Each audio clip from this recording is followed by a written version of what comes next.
Hello friends, tutorial में आपका बहुत बहुत स्वागत है। आज मैं आपको बहुत ही इंपॉर्टेंट चीज बताने वाला हूं। तो आज हम देखते हैं how to crack CG SET 2019 strategy by T to success. तो अभी हमारे पास बहुत ही कम समय बचा हुआ है, ऑलमोस्ट 20 डेज के आसपास आप मान के चलिए।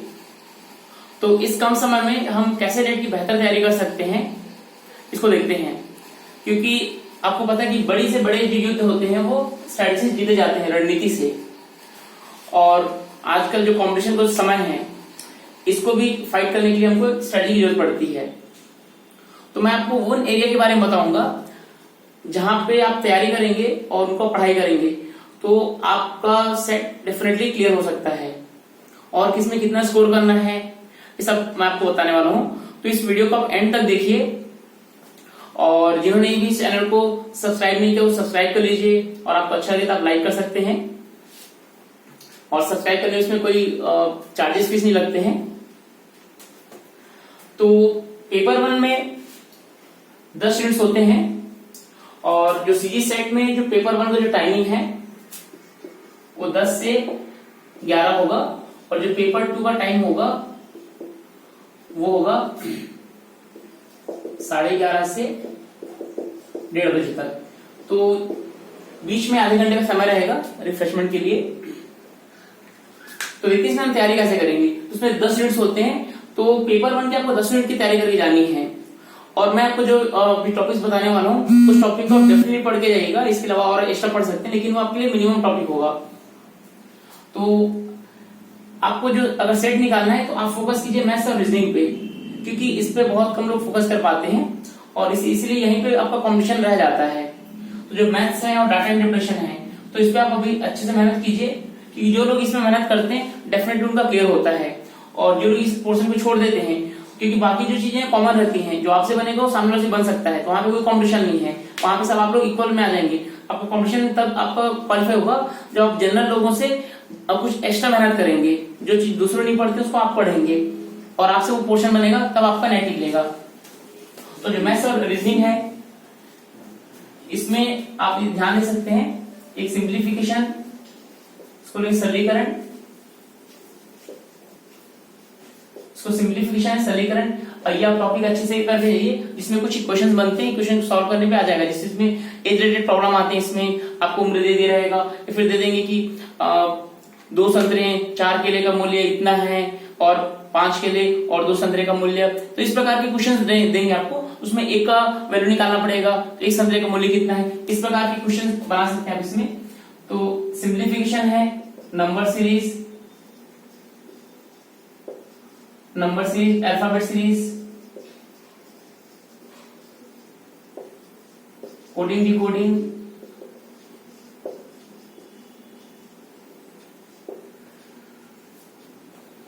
और time and distance,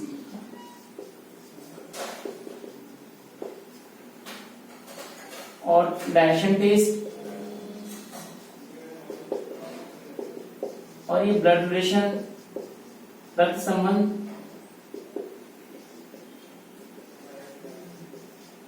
simple interest और कंपाउंड इंटरेस्ट। तो इन टॉपिक को आप डेफिनेटली तैयारी करके जाइए, इसमें 5 क्वेश्चन 100% आएगा।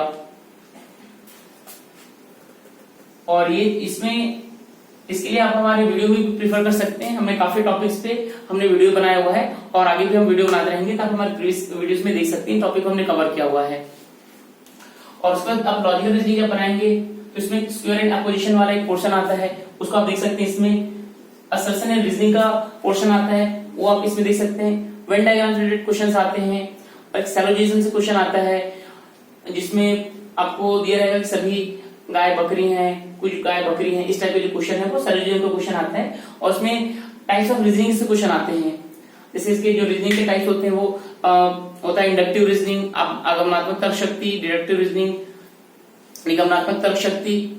तो ये सब से जो क्वेश्चंस लॉजिकल रीजनिंग में आते हैं।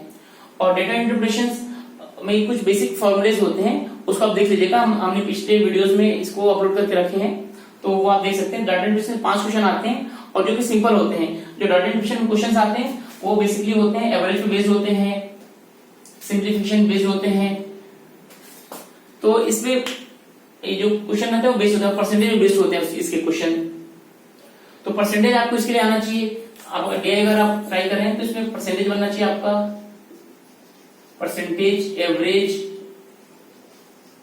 And simplification. तो तीन चीजों में आपका अगर कमांड हो जाएगा तो आप डेफिनेटली इसके सारे क्वेश्चन बना लेंगे। रीडिंग कॉम्प्रिहेंशन, तो रीडिंग कॉम्प्रिहेंशन आपको बनाने के लिए बेस्ट तरीका यह है कि इसको आप 2 बार पढ़िए। 2 बार पढ़िए, भले आपको 8 से 10 मिनट लगेगा लेकिन इसके क्वेश्चन पूरे सही बनेंगे। और अगर आपको हिंदी इंग्लिश दोनों पढ़ते हैं, दोनों एक बार पढ़ लीजिए, तो इससे क्या होगा, रियल में क्वेश्चन क्या पूछ रहे हैं वो आपको समझ में आ जाएगा। तो रीडिंग कॉम्प्रिहेंशन में आपको कोर्स के बाहर का, मतलब जो आपको दिया रहेगा पैसेज, उसके बाहर का कुछ नहीं पढ़ना है और उसी से आपको इंटरप्रिटेशन करके आपको आंसर देने हैं। आपको अपने जनरल नॉलेज यूज करके आपको आंसर नहीं देना है। तो इसी को आप याद रखिएगा। तो यहाँ से आपके पांच क्वेश्चन में से आराम से 4 से 5 क्वेश्चन नहीं बना सकते हैं। रिसर्च एप्टीट्यूड, तो रिसर्च एप्टीट्यूड भी बहुत ही इंपॉर्टेंट सेक्शन होता है और कई बार सेट में 7-8 क्वेश्चन भी आ जाते हैं इससे। तो रिसर्च एप्टीट्यूड में जो बेसिक एरियाज हैं वो है टाइप्स ऑफ रिसर्च दिखेगा, रिसर्च प्रोसेस एक बार देख लीजिए, कई बार रिसर्च प्रोसेस पूछ देता है कि इसको क्रम से व्यवस्थित कीजिए, क्रम से जमाइए। और सैम्पलिंग टेक्निक से क्वेश्चन इसमें आते हैं। और एक होता है स्केलिंग टेक्निक, तो स्केलिंग से भी क्वेश्चन आते हैं, nominal scale, ordinal scale, ratio scale, तो ये सब स्केल से भी क्वेश्चन आते हैं, उसको भी आप ध्यान से देखिएगा। और इसमें जो रिसर्च का जो यूज है वो होता है आपका कॉन्फ्रेंस में, तो उसको भी देखिएगा। थीसिस कैसे लिखी जाती है, थीसिस स्टेप देखिएगा। और कॉन्फ्रेंस, सेमिनार, सिंपोजियम, वर्कशॉप, ये सब क्या होते हैं, इसमें डिफरेंसेस क्या होता है वो आप इसमें देख के जाइए। और रिसर्च के जो टाइप्स होते हैं वो आप एक बार देख के जाइए, और रिसर्च डिजाइन के जो टाइप्स होते हैं वो भी आप एक बार देख के जाइए। तो ये जो एरिया होते हैं इससे पूरे क्वेश्चन आते हैं। तो आप मेरे वीडियो को पॉज करके आप नोट भी कर सकते हैं इसको। तो मैं जो टॉपिक्स आपको बताते जा रहा हूँ वहां से क्वेश्चन हमेशा आते हैं। और इसमें जो टेस्टिंग होता है वहां से भी देख लीजिएगा, है ना। जो हाइपोथेसिस टेस्टिंग होता है तो एक होता है पैरामेट्रिक टेस्टिंग और नॉन पैरामेट्रिक होते हैं। तो दोनों के अंदर क्या क्या चीजें आती हैं वो आप देख के जाएगा। पैरामेट्रिक क्या होता है, नॉन पैरामेट्रिक क्या होते हैं, है ना। कौन सा टेस्ट नॉन पैरामेट्रिक है, कौन सा नहीं है, ये सबसे क्वेश्चन जो बनते हैं। T test, Z F test सब इसी के अंतर्गत आते हैं, पैरामेट्रिक और नॉन पैरामेट्रिक टेस्ट के अंतर्गत। तो ये आपको इसको आप देख के जाइएगा। और देखते हैं कम्युनिकेशन। तो कम्युनिकेशन ऐसा एक यूनिट है जिसको आप बहुत आसानी से तैयार कर सकते हैं। ये छोटा यूनिट है, इसमें कम टॉपिक होते हैं। तो इसमें बेसिक चीजें हैं, जैसे कम्युनिकेशन क्या है और कम्युनिकेशन के टाइप्स कितने प्रकार के होते हैं। तो इससे एक क्वेश्चन आएगा आपका, ठीक है। और इसमें आएगा बैरियर्स ऑफ कम्युनिकेशन। तो बैरियर्स ऑफ कम्युनिकेशन से क्वेश्चन आएंगे, कितनी सारी बाधाएं होती हैं। सिमेंटिक बैरियर से क्वेश्चन आता है इसमें, और साइकोलॉजिकल बैरियर्स, इस प्रकार के जितने भी बैरियर्स हैं सब आप एक बार देख के जाइए। उसके बाद हम कम्युनिकेशन की इफेक्टिव कैसे बना सकते हैं, जैसे 7 C's होते हैं, 7 C's ऑफ इफेक्टिव कम्युनिकेशन, वो आप देख के जा सकते हैं। तो हम जो बैरियर्स आती हैं उसको हम दूर कैसे कर सकते हैं ये आप देख के चले जाइए। और कम्युनिकेशन का जो प्रोसेस होता है उससे आप एक बार देख के चले जाइए, इसमें प्रोसेस का सही क्रम कौन सा है, ठीक है। जैसे आइडिया जनरेशन हो गया, सेंडर हो गया, इस प्रकार का एक पूरा कम्युनिकेशन होता है, कम्युनिकेशन प्रोसेस, वो आप देख के जाइए। और इसमें मास कम्युनिकेशन और एक टॉपिक है मास कम्युनिकेशन, जिसमें आपका आएगा टेलीविजन, दूरदर्शन, न्यूज़पेपर। तो इससे रिलेटेड चीजें आप देख के चले जाइए। तो इससे भी क्वेश्चन आते हैं, मतलब इनका कब कब विकास हुए, है ना, दूरदर्शन का, टेलीविजन का, न्यूज़पेपर का, मेन एजेंसीज कौन सी हैं, ये सब इसमें आप देख के चले जाइए। उसके बाद क्वेश्चन आते हैं पीपल एंड एनवायरमेंट से। तो पीपल एंड एनवायरमेंट में आप इसमें ये देख के जाएगा पॉल्यूशन क्या होता है, कितने टाइप के पॉल्यूशन होते हैं, और इनके पॉल्यूशन से कौन कौन सी बीमारियां उत्पन्न होती हैं, है ना। मतलब कौन सी बीमारी से, कौन से कंटेंट या फिर कौन से मेटल के कारण से ये बीमारियां होती हैं, ये आप एक बार देख के चले जाइए। और इसमें आता है कि एनर्जी के सोर्सेज क्या होते हैं, renewable energy, non renewable energy, है ना, ये क्या होते हैं, जैसे जीवाश्म ईंधन वगैरह हो गए, पेट्रोलियम हो गए, इस प्रकार से इससे क्वेश्चन आते हैं। और इसमें जो कन्वेंशन हुए हैं और कौन कौन से इसमें नियम बने हुए ये सब देखिए। तो कौन कौन से कन्वेंशन कब कब हुए हैं उसको देख लीजिए, जैसे क्योटो प्रोटोकॉल आता है। इसी प्रकार के बहुत सारे इसमें कुछ डेट्स हैं, इन्वायरमेंट डेट हैं, और जो मीटिंग्स वगैरह हुए हैं उसको देख लीजिए, इन्वायरमेंट से रिलेटेड वहां से क्वेश्चन आते हैं। और डिजीज से रिलेटेड ज्यादा क्वेश्चन सेट में आता है, इसको आप अच्छे से देख के जाइएगा, जो कि एनवायरमेंट से रिलेटेड होते हैं। और इसका आप देख सकते हैं आईसीटी। तो ICT information and communication technology, तो इसमें आपको बेसिकली कंप्यूटर के बारे में पढ़ना है। तो कंप्यूटर क्या होता है, कंप्यूटर के जनरेशन क्या है, कौन से जनरेशन में कौन कौन से कंपोनेंट का यूज हुआ था, कितने टाइप के कंप्यूटर्स होते हैं, इसमें मेमोरीज क्या होते हैं, primary memory, secondary memory, input device, output device. तो इसमें ये भी आ जाएगा आपको कौन कौन से इसमें इनपुट डिवाइस है, कौन से आपका आउटपुट डिवाइस है। और इसमें नंबर सिस्टम्स भी होते हैं। तो नंबर सिस्टम में binary number system, decimal number system, इसमें कन्वर्ट कैसे करते हैं ये भी आपको इसमें पता होना चाहिए। और आजकल जो क्वेश्चंस आते हैं वो आपके एक्सटेंशन में आते हैं, जैसे आपको पीडीएफ को क्या बोलेंगे, या फिर वीडियो को कौन से फाइल में हम किस फॉर्मेट में सेव कर सकते हैं, तो ये फॉर्मेट भी आपको पता होना चाहिए। और इसमें आएंगे आपको वेब ब्राउजर्स के बारे में आएंगे, सर्च इंजन के बारे में आएंगे, कौन कौन से सर्च इंजन है, कौन कौन से वेब ब्राउजर हैं, दोनों का डिफरेंस पता होना चाहिए। और कौन कौन से वेब ब्राउजर हैं, कितने टाइप के हैं, आप देख सकते हैं इंटरनेट में, सब आपको मिल जाएगा। तो इसको भी आप देख के आइए। और साथ ही साथ आप कंप्यूटर का लैंग्वेज देखिए, कौन कौन से कंप्यूटर के लैंग्वेज इसमें यूज होते हैं, है ना। तो कौन सा हाई लेवल लैंग्वेज है, कौन सा मशीन लेवल लैंग्वेज है, ये आप इसमें देख सकते हैं। और वायरस से देखिए कौन कौन से वायरस जो ज्यादा इफेक्ट करते हैं, और एंटीवायरस कौन कौन से लेटेस्ट आए हुए हैं, और नए वर्जन का जो भी इसमें डिवाइस आ रहे हैं उसको आप देख सकते हैं। तो ये सारी चीजें इसमें कवर हो जाएगा ना। और कैसे हम अपने कंप्यूटर को सिक्योर कर सकते हैं इसको आप देख सकते हैं ना। एंटीवायरस हो सकता है, और भी इसमें सिस्टम्स हैं जिसके द्वारा हम इंटरनेट को प्रोटेक्ट करते हैं। और जो नेटवर्किंग से क्वेश्चन आता है, लैन वैन, यहाँ से भी ये क्वेश्चन को भी आप देखी जाइएगा। उसका आता है आपका हायर एजुकेशन। तो हायर एजुकेशन में आएगा हायर एजुकेशन का डेवलपमेंट कैसे हुआ है, पहले किस प्रकार की शिक्षा पद्धति थी और अभी किस प्रकार की शिक्षा पद्धति है। और इसमें आपको टाइप्स ऑफ यूनिवर्सिटी के बारे में, यूनिवर्सिटी क्या होते हैं, टाइप्स ऑफ यूनिवर्सिटी क्या होते हैं, central university, state university, deemed university, private universities, है ना, ये इसका एस्टेब्लिशमेंट कैसे होता है और अभी तक इनकी संख्या कितनी है। और सेंट्रल यूनिवर्सिटी के बारे में आता है कि अभी तक कितने सेंट्रल यूनिवर्सिटी है, कहाँ कितने सेंट्रल यूनिवर्सिटी पाए जाते हैं, और आजादी के पहले कितने यूनिवर्सिटी थे और आजादी के बाद में कितने यूनिवर्सिटी हैं। लास्ट टाइम सेट में इससे क्वेश्चन पूछा गया था, तो आप यहाँ से देख लेंगे। और जो अलग अलग जो कमीशन बने थे, कमीशन इसमें क्वेश्चन आते हैं। और एक दो क्वेश्चन यहाँ से भी आते हैं कॉन्स्टिट्यूशन से, मान के चलिए 2 के आसपास क्वेश्चन आते हैं। तो इसमें आप देख सकते हैं कि एक राष्ट्रपति का शक्ति क्या होता है, और किस प्रकार हमारा जो प्रशासन चलता है। तो इस प्रकार आप इसमें कॉन्स्टिट्यूशन देख सकते हैं, राइट टू एजुकेशन चीजें देख सकते हैं। और आजकल स्वयं से भी क्वेश्चन आते हैं, स्वयं है, जितने भी ऑनलाइन पोर्टल है, ऑनलाइन एग्जाम्स होते हैं, वहां से भी स्वयं प्रभा। तो इस प्रकार जो ऑनलाइन पोर्टल है, डिस्टेंस एजुकेशन है, जिसको गवर्नमेंट चलाती है ना, वो सब आप देख सकते हैं। तो ये सब इंपॉर्टेंट एरियाज हैं जहां से क्वेश्चंस आते हैं। और इसको आप अगर 10वीं यूनिट का आप अच्छी तैयारी करेंगे तो अभी आपका सेट आराम से क्लियर हो सकता है। तो इसके लिए अगर कुछ जैसे बुक अगर देखना चाहते हैं तो ट्रूमेस पब्लिकेशन, केवीएस मैदान, तो ये सब अच्छी बुक्स हैं जिस थोड़ा आप प्रैक्टिस कर सकते हैं, है ना। और आपको इसमें डिटेल देखना, हमारे में कुछ वीडियोस में भी हैं। और जो चाहते हैं कि हम इसको और अच्छे से पढ़ाई करें, तैयारी करें, आप हमारे पीडी सक्सेस में आ सकते हैं। हम ये सभी को पूरा डिटेल से बताते हैं। और हमारे यहाँ पूरा ऑनलाइन मॉक टेस्ट भी होता है, ऑफलाइन भी टेस्ट होते हैं, यूनिट वाइज टेस्ट होते हैं, जिससे हम आपको इस लायक बना देते हैं कि आप सभी में बहुत अच्छा स्कोर कर सकते हैं। और इसमें आप कोशिश कीजिए कि 30+ आपका स्कोर आए। 30+ स्कोर आपका आना चाहिए, 50 में से 30 क्वेश्चन सही होना चाहिए, तब आपका सेट आराम से निकल जाएगा। अगर कम रहेंगे फिर आप सब्जेक्ट के ऊपर आपको डिपेंडेंट होना पड़ेगा, सब्जेक्ट में आपको ज्यादा स्कोर लाना पड़ेगा। तो इसमें कोशिश कीजिए आपका 50 में से 30+ इसमें स्कोर आना चाहिए, तो इसमें आप आराम से आ सकते हैं। तो 30+ आने के लिए कोई बड़ी बात नहीं है, क्योंकि 10 यूनिट है, इसमें से एक बार 3 क्वेश्चन बनाते हैं 5 में से, तो आपके 30 आराम से बन जाएंगे। तो किसी में आप 5 में 5 भी आ सकता है।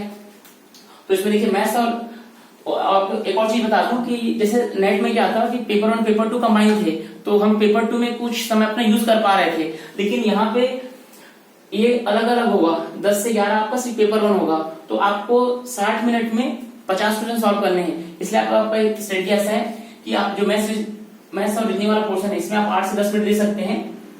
टाइम डिस्ट्रीब्यूशन बहुत इंपॉर्टेंट है। और वैसे जो डाटा इंटरप्रिटेशन है, इसमें भी आप 8 से 10 मिनट दे सकते हैं। और एक है रीडिंग कॉम्प्रिहेंशन, यहाँ भी 8 से 10 मिनट दे सकते हैं। और बाकी क्वेश्चंस मान लीजिए 10 मिनट भी देते हैं, तो यहाँ पे आपके पास में समय हो जाता है 30, और क्वेश्चन बच जाते हैं हमारे पास 35। तो हमारे पास बचे हुए क्वेश्चन 30 बनते हैं और 35 क्वेश्चन बनते हैं, 35 क्वेश्चन बचते हैं और मिनट 30 बचते हैं। तो बाकी को आप 5 मिनट से बना सकते हैं। 5 मिनट कुछ क्वेश्चन आपके आधे मिनट में बन सकते हैं। तो इस प्रकार आप अपना पूरा 60 मिनट में 50 क्वेश्चन बना सकते हैं। तो ये तो बात हो गई पेपर 1 की। तो पेपर में आप ऐसी अगर तैयारी करके जाएंगे और मैंने जो आपको टॉपिक्स बताए हैं ये आप अगर कवर करके जाते हैं तो डेफिनेट आपका सेट एग्जाम क्लियर हो जाएगा, क्योंकि आपके पास समय बहुत कम है। तो मैंने जो जो टॉपिक्स आपको बताए हैं बस उसी टॉपिक को अगर आप फोकस करेंगे डेफिनेट आपका सेट क्लियर हो जाएगा। और पेपर 2 के लिए आप क्या कर सकते हैं, तो पेपर 2 में 100 क्वेश्चन आने हैं, तो इतने कम समय में ये इसको पूरा कर पाना संभव नहीं है। पेपर 1 पॉसिबल है, क्योंकि मैंने जो टॉपिक बताया उसको देखेंगे तो हो जाएगा। और पेपर 2 में आप क्या कर सकते हैं कि इसमें आप 5 यूनिट देखिए, ऐसे 5 यूनिट जो आपका कमांड अच्छा है, जिसको आपने पीजी के टाइम में पढ़ा है, क्योंकि नेट उन लोग अप्लाई कर सकते हैं जिसने पीजी किया है विद 55%। तो पीजी के सिलेबस से ही आपका नेट का सिलेबस बना हुआ है, तो आप इसमें अपने सिलेबस निकालिए और वो 5 यूनिट आप आइडेंटिफाई कीजिए जिसको आप अच्छे से तैयारी कर सकते हैं। तो 5 यूनिट आप अच्छे से तैयारी कीजिए।